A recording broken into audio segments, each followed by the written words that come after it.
Hello everyone, welcome back again CBSE others classes and finally आज आपका जो circular CBSE ने जारी किया है 3 अप्रैल 2024 को सर्कुलर एक जारी किया था। फिर 30 अप्रैल को सर्कुलर एक जारी किया था। तो उस सर्कुलर में बेसिकली क्या बताया गया है और ये सर्कुलर किस बेस पर है, इसके बारे में बात करते हैं। ये सर्कुलर कहीं ना कहीं आपके लिए बहुत इंपॉर्टेंस रखता है, तो मैं इसके ऊपर वीडियो भी बना रहा हूँ। अगर इंपॉर्टेंस नहीं रखता तो शायद मैं वीडियो नहीं बनाता, लेकिन क्या है कि जितनी भी सर्कुलर सीबीएसई जारी करता है कुछ ना कुछ उनमें इंपॉर्टेंट होता है और उनको बताना हमारा एकदम काम है। तो ठीक है, तो हमको उस काम को करना चाहिए। सबसे पहले आप देख सकते हैं ये जेन्युइन सर्कुलर है केंद्रीय प्राथमिक शिक्षा बोर्ड यानी central board of secondary education, ठीक है, जिसने रिलीज़ किया है। ठीक है, जो कि सीबीएसई आपके क्लास 10th के 12th के 11th के 9th के जो कि प्री बोर्ड्स कंडक्ट कराता है, तो ये सीबीएसई ही है। ठीक है, सीबीएसई बोर्ड से आप पढ़ाई कर रहे हैं, तो जो बच्चे सीबीएसई बोर्ड से है उनके लिए सर्कुलर ही इंपॉर्टेंट है और बहुत इंपॉर्टेंट है।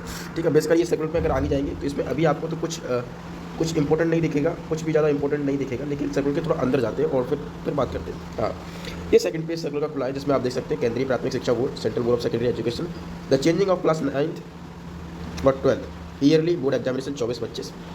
ठीक है, 24-25। तो इसमें आप देखेंगे क्लास 9th और क्लास 10th। पहले जो सर्कुलर ये वाला दिया है आपको, ये वाला सर्कुलर दिया है, ये क्लास 9th के लिए और क्लास 10th के लिए दिया है। मैं थोड़ा जूम कर लेता हूँ। ठीक है, ये सर्कुलर जो दिया है ये वाला, ये क्लास 9th के लिए और क्लास 10th के लिए, ये ऊपर आप देख सकते हैं। ठीक है, फिर उसके बाद ये पार्टिकुलर्स इन एकेडमिक सीजन 23-24 इन एकेडमिक सीजन 24-25। 23-24 एकेडमिक सीजन पे जो था उसके कंपैरिजन से क्या अपडेट किया है सीबीएसई ने 24-25 में, तो वो आपको यहाँ दिखेगा। देखिए डायरेक्ट मैं पॉइंट पे बात करता हूँ कि चूँकि सीबीएसई ने इस बार देख सकते हैं एमसीक्यू जो पैटर्न था वो 20% था, जिसमें एमसीक्यूज आपको 20% पूछे गए थे।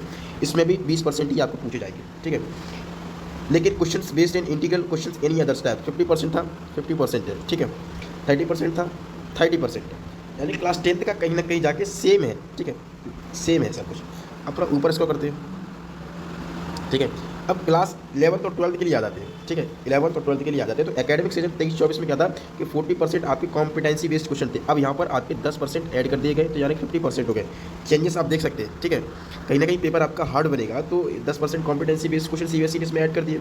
उसके बाद 20% जो सिलेक्टेड प्रोफेशनल क्वेश्चन थे, जो एमसीक्यूज बेस्ड क्वेश्चन थे, उनको 20% रखा है। यानी एमसीक्यूज बेस्ड क्वेश्चंस में कोई अपडेट नहीं किया है, वो 20% थे तो उनको 20% ही रखा है। इसमें constructed responses long answer sort type questions थे, जो long answer sort type questions थे, एग्जाम पैटर्न 40%, उनको घटाकर आपको 30% कर दिया। मान लीजिए जो लॉन्ग क्वेश्चन आपसे पूछे जाते थे 20 से 25 मार्क्स के, 30 मार्क्स के, तो उनको हटा के 10% कर दिया गया। ठीक है, 10% उनको लेस किया गया है, यानी कि आपको 90% क्वेश्चन अब तो ये पूछे जाएंगे। ठीक है, यानी 30% आपके जो एक्शन पैटर्न बेस्ड क्वेश्चन थे, जो कि पैटर्न से बेस्ड थे।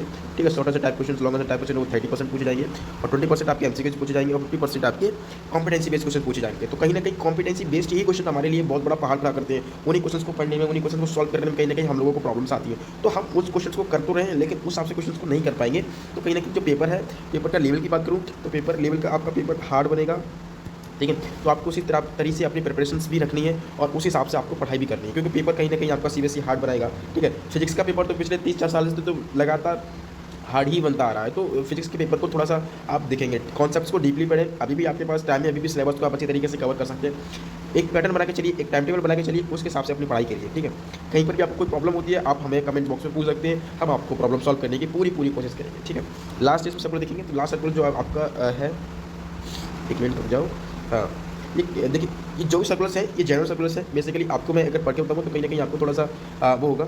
इसमें दिया है the copy the responsibility head decoration organisation institutes are indicating below with request of disseminate of information schools or jurisdictions the communication Kendriya Vidyalaya सकता है। ये अलग अलग है, इसका आपसे कोई मतलब नहीं, आपके लिए सिर्फ यही मतलब था जो मैंने आपको बता दिया 11th और 12th के लिए। बस इतना ही आप लोगों के लिए इंपॉर्टेंट था, तो मैंने आपको बता दिया।